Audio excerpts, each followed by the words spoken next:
Assalamualaikum warahmatullahi wabarakatuh. Perkenalkan, nama saya Lailatul Mukarromah. Saya pemateri pertama yaitu tentang moderasi beragama. Di situ terdapat 4 poin, yaitu yang pertama moderasi beragama di Madura, yang kedua yaitu peran pesantren dalam moderasi beragama, yang ketiga yaitu kampung moderasi beragama, yang keempat tantangan dan solusi. Baik, yang pertama yaitu moderasi beragama di Madura. Umat beragama pada dasarnya bukanlah suatu yang baru dalam konteks kehidupan masyarakat Indonesia, tetapi telah menjadi ruh yang menjiwai dalam kebudayaan masyarakat Indonesia. Halnya yang terjadi dalam kebudayaan masyarakat Madura.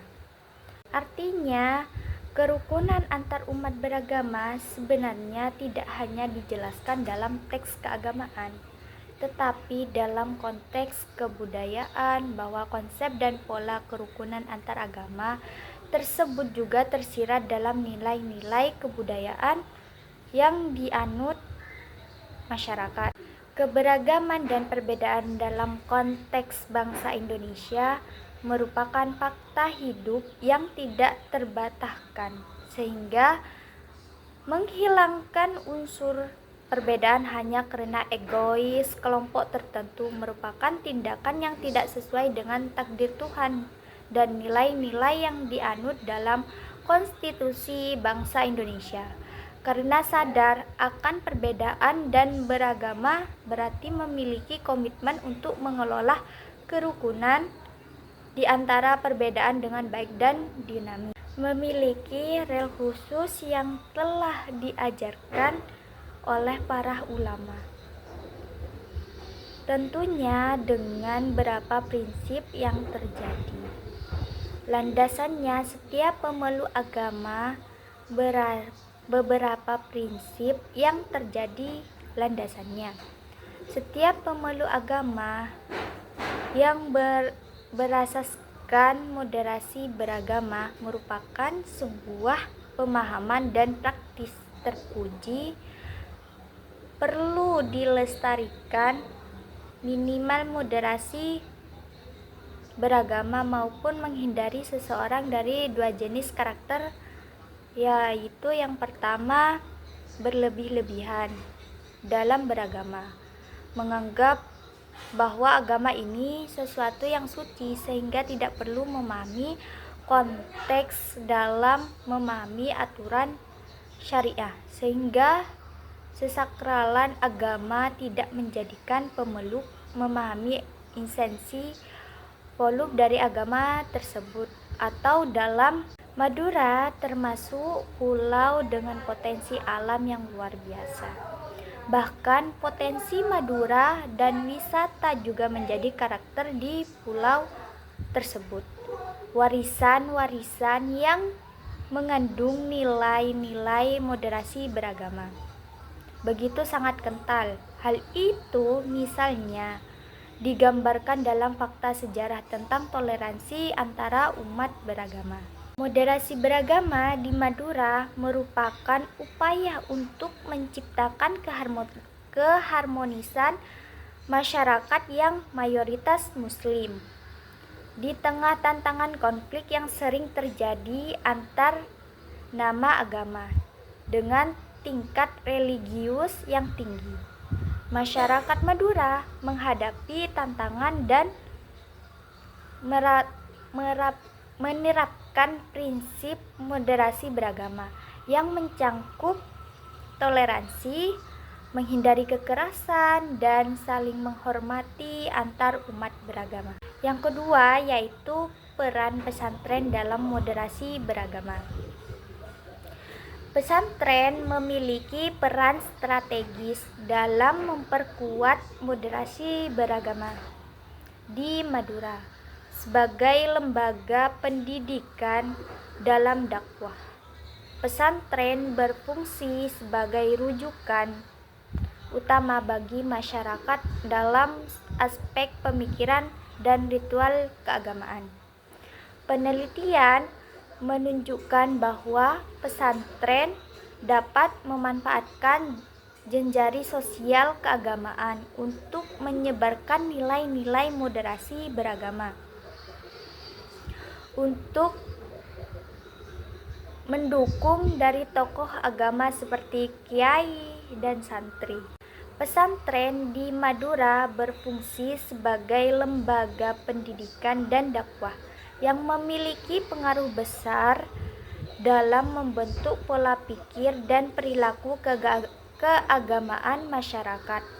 Penelitian menunjukkan bahwa pesantren menjadi rujukan utama bagi masyarakat dalam memahami ajaran Islam secara moderat. Abdul Hanan dalam jurnal menyatakan bahwa jejaring sosial keagamaan yang dibangun oleh pesantren.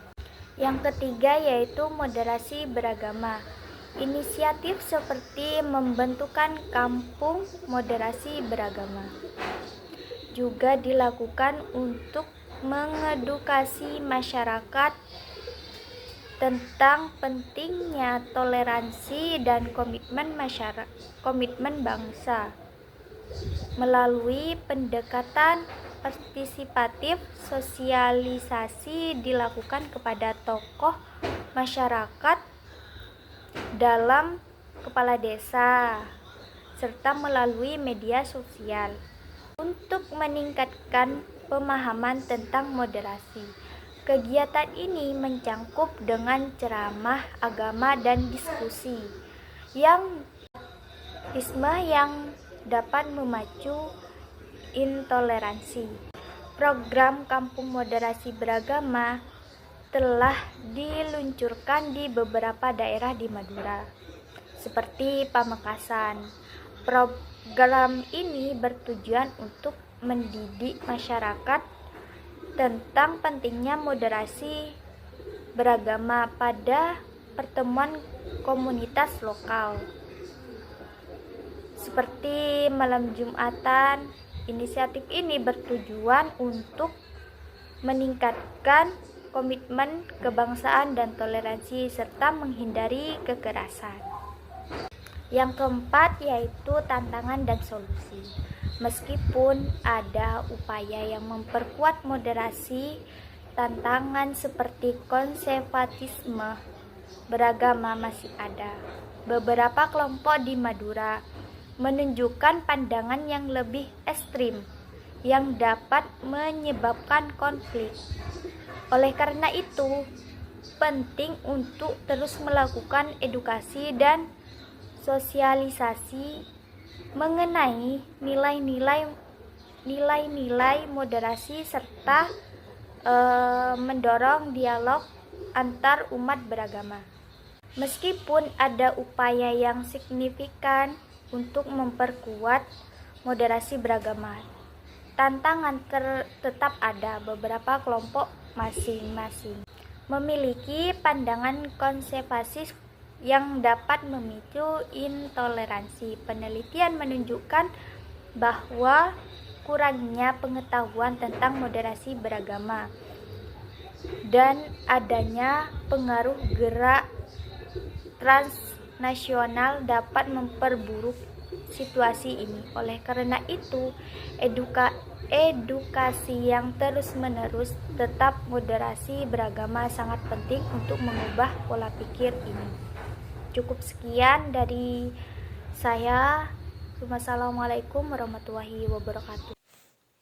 Assalamualaikum warahmatullahi wabarakatuh. Saya Hadratul Putri menjelaskan tentang nilai-nilai moderasi beragama. Islam sangat menjunjung tinggi nilai-nilai moderasi dalam beragama, baik dalam aspek ibadah maupun muamalah. Semua hendak dijalankan dengan prinsip wasyah. Dalam syariat Islamiyah tidak mengenal pembenaran.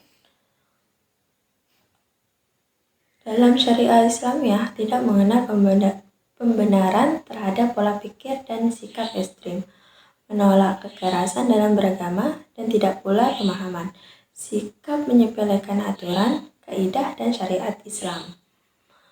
Sifat pertengahan Islam sangatlah jelas pada seluruh aspek dan bidang yang diperlukan oleh manusia, baik dalam hal ibadah, muamalah, pemerintah, perekonomian, maupun selainnya.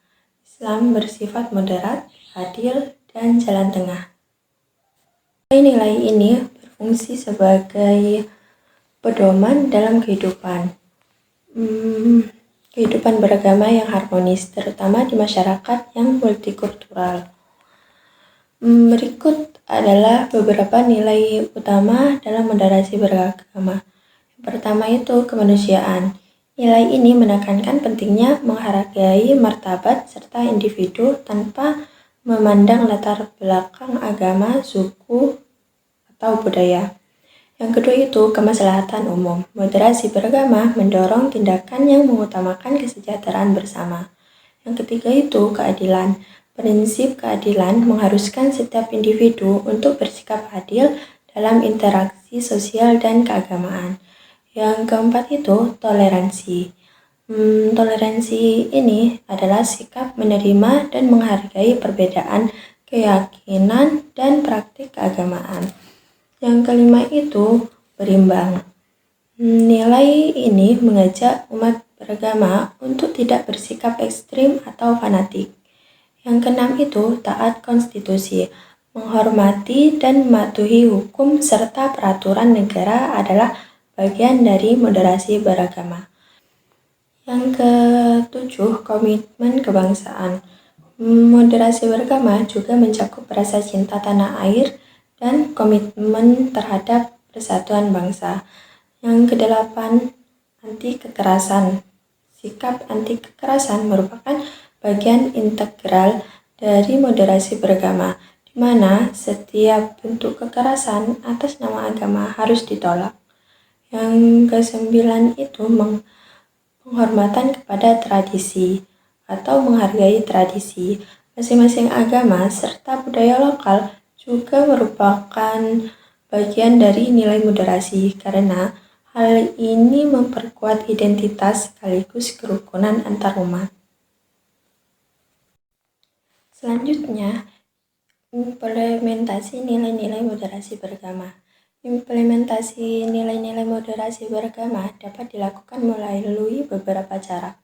Seperti yang pertama itu menghargai perbedaan, menghormati keyakinan orang lain tanpa merendahkan atau menjelekkan agama lain. Yang kedua itu dialog antar umat beragama, yang dimana mendorong komunikasi dan dialog untuk memperkuat hubungan antar umat beragama.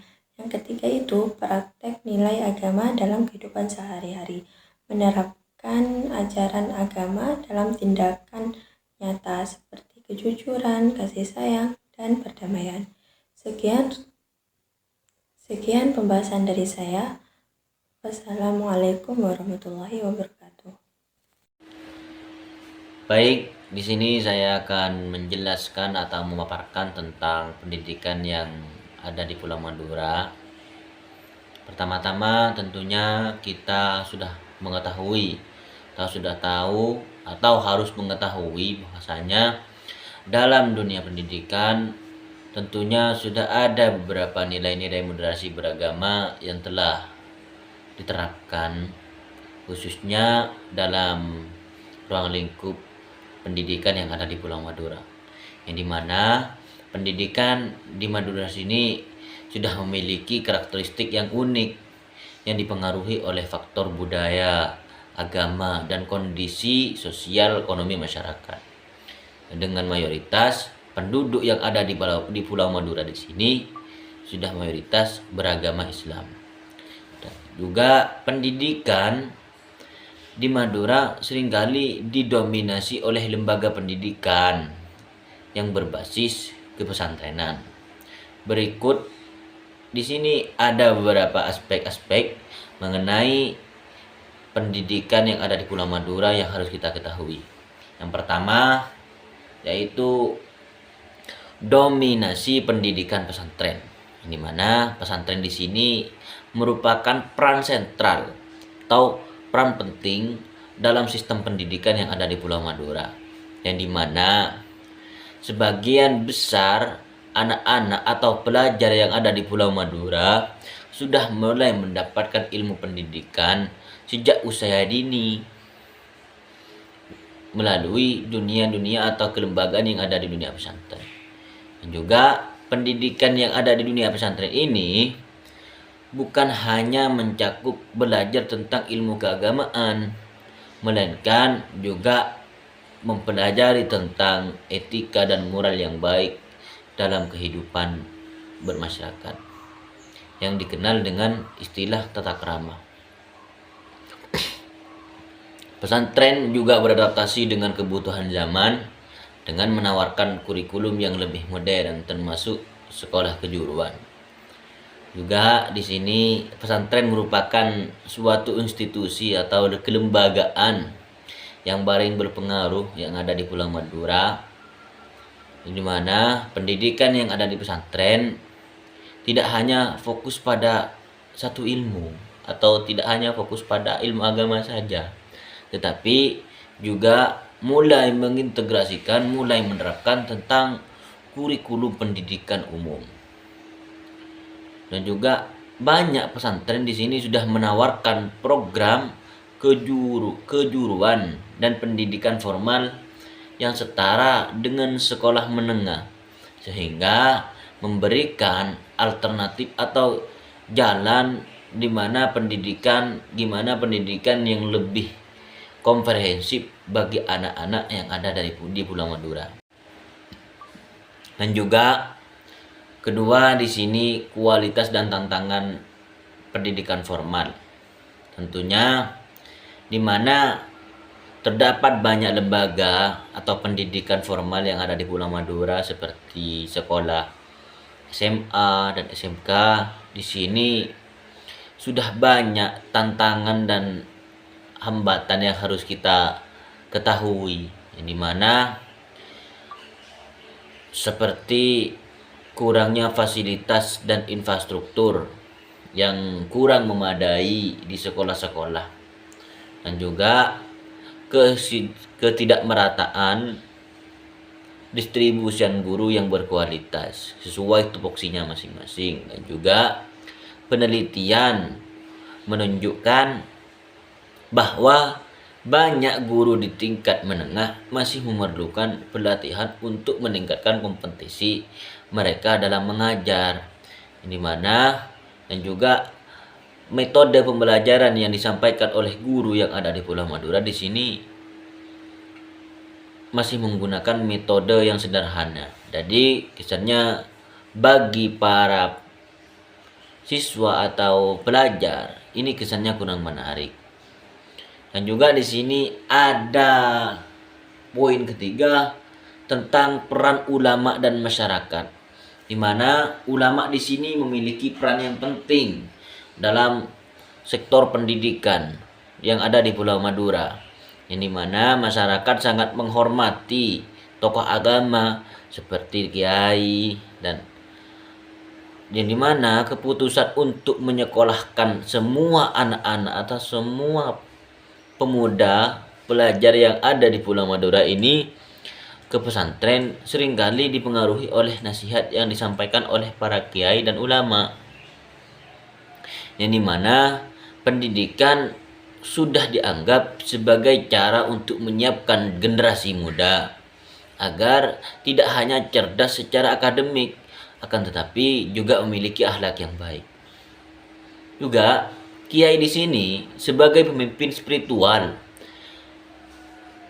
yang memiliki pengaruh besar dalam pendidikan masyarakat Madura, yang dimana mereka tidak hanya mengajarkan tentang ilmu agama saja, tetapi juga memberikan bimbingan moral dan etika kepada santri yang baik. Juga masyarakat Madura di sini juga berperan penting atau mempunyai peran menghormati seorang kiai, sehingga keputusan mereka seringkali menjadi acuan dalam berbagai aspek kehidupan, termasuk dalam dunia pendidikan.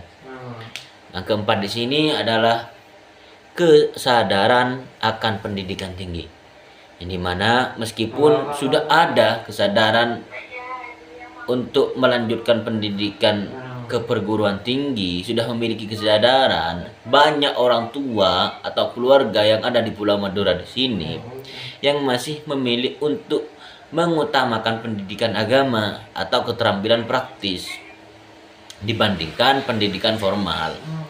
Hal ini dapat disebabkan oleh faktor ekonomi dan pandangan masyarakat terhadap pentingnya perguruan tinggi. Di sini ada peningkatan kesadaran di kalangan masyarakat Madura mengenai pentingnya melanjutkan pendidikan, yang dimana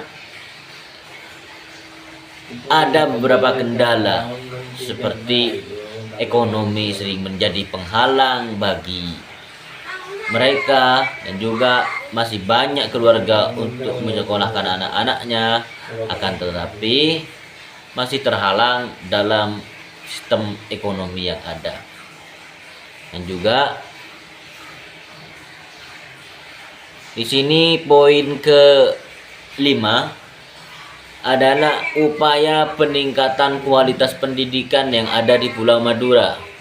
Di sini ada beberapa upaya ya yang harus kita terapkan atau yang harus kita lakukan untuk meningkatkan kualitas pendidikan yang ada di Pulau Madura. Yang pertama adalah pelatihan bagi guru untuk mengadopsi metode pembelajaran inovatif. Yang kedua adalah pengembangan infrastruktur yang ada di sekolah. Ketiga, di sini adalah mendorong kolaborasi antara lembaga pendidikan formal dan pesantren untuk menciptakan kurikulum yang lebih relevan atau yang lebih baik dengan kebutuhan masyarakat dan industri lokal. Sekian dari saya sendiri, kurang lebihnya mohon maaf. Assalamualaikum warahmatullahi wabarakatuh.